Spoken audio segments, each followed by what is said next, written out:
The door closes behind you, and the first thing you learn is simple. A medieval dungeon was not built to be fair. It was built to hold people until someone more powerful decided what happened next. You're standing in a small stone room beneath the castle. The air is damp. The floor is uneven. There is straw in one corner, a waste bucket in another, and iron bars between you and the hallway. This already tells you something important. The biggest danger in a dungeon is not always torture, chains, or guards. Most of the time, the danger is slower than that. Cold, hunger, disease, bad water, isolation, and time. A lot of people imagine medieval dungeons as deep underground torture rooms, but many were simply holding cells. Some were in towers. Some were under gatehouses. Some were inside castles, keeps, or town prisons. The purpose depended on who you were. A noble prisoner might be kept alive for ransom. A common prisoner might be held for trial, punishment, debt, or political reasons. Your chances of survival change immediately depending on your status.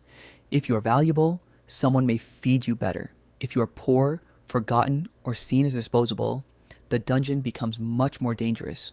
Your first survival rule is to understand why you are there. A dungeon is not like a modern prison with records, medical care, regular inspections, and basic rights. In the medieval world, law and punishment depended heavily on rank, wealth, local rulers, and the crime you were accused of. Two prisoners could be kept in the same castle and have completely different outcomes. One might be treated as a bargaining chip. Another might be left in terrible conditions because nobody important is asking questions. That means survival is not just physical, it is social. You need to know who controls the prison, what they want from you, and whether anyone outside has reason to care if you live. Now look at the cell itself. The stone walls are cold because stone holds moisture and loses heat slowly. Damp air makes your clothes feel heavier. Wet straw can pull warmth from your body.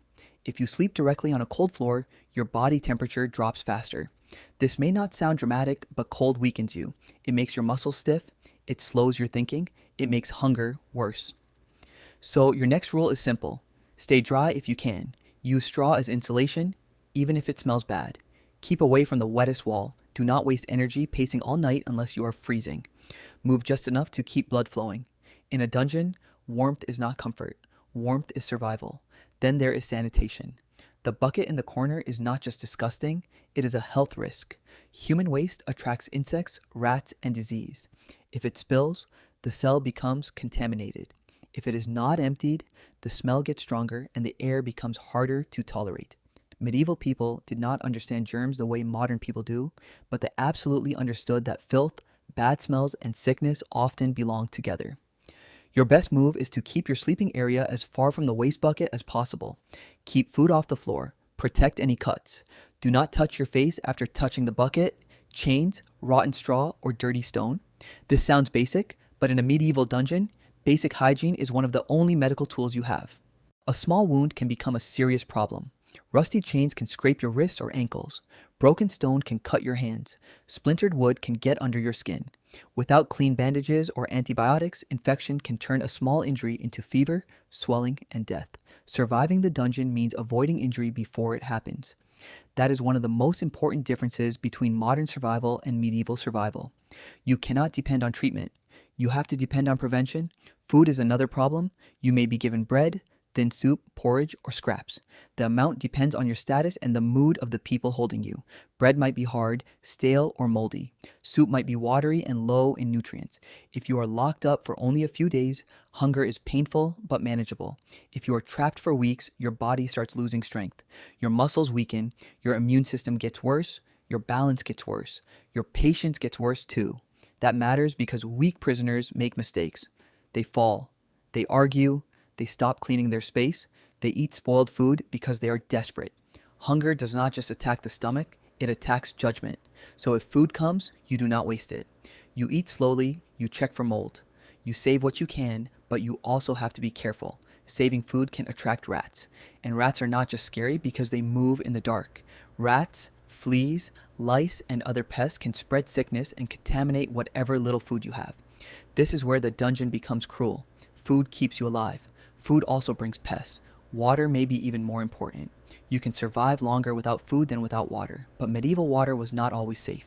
Depending on the prison, water might come from a well, A barrel, a cistern, or a nearby source that could be polluted. Dirty water can cause diarrhea, and in a dungeon that is extremely dangerous. Diarrhea causes dehydration. Dehydration causes weakness. Weakness makes it harder to stay warm, clean, and alert, so you drink carefully. You do not refuse water unless it is obviously foul because thirst will weaken you fast, but you do not gulp it down either. You sip, watch how your body reacts, and protect every clean drop you get. Then come the guards.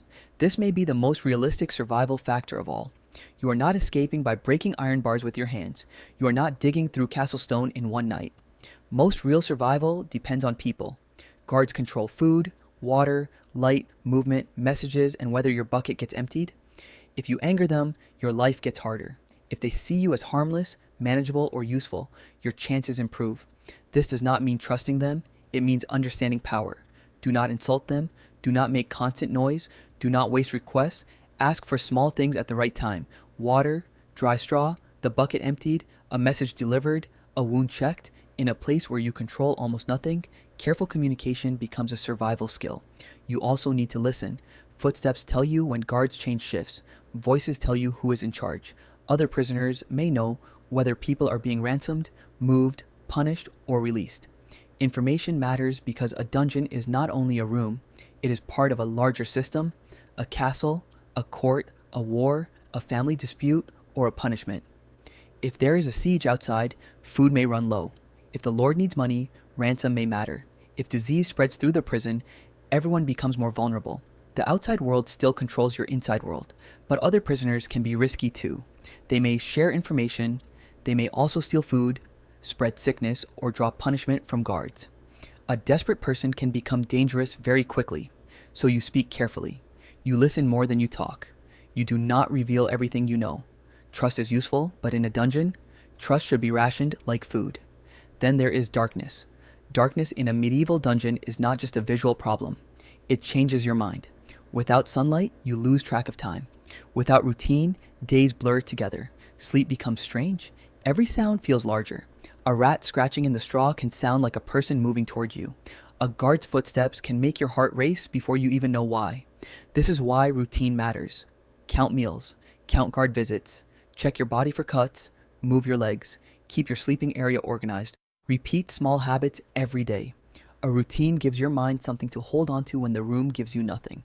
Could you escape? Maybe, but not the way movies show it. The most realistic escape would not be pure strength. It would involve luck, bribery, outside help, a careless guard, a loose door, a political change, or being released because someone paid for you. Physical escape from a strong stone prison was difficult, especially if you were chained, weak, watched, or deep inside a fortified building. So the smartest strategy is not to act like an action hero. The smartest strategy is to stay alive long enough for circumstances to change. That sounds boring, but boring is often realistic survival. So could you survive a medieval dungeon? For one night, probably. For a few days, maybe. For weeks, it becomes much harder. Your survival depends on your health, your status, the food supply, the water quality, the cleanliness of the cell, the behavior of the guards, the weather, and whether anyone outside is trying to help you.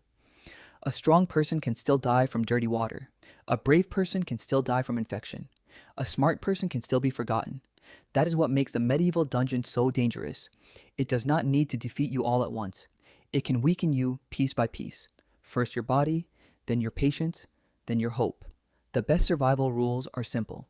Stay dry, stay clean, protect your skin, eat carefully, save energy, watch the guards, learn the routine, avoid unnecessary conflict, and do not let panic make decisions for you.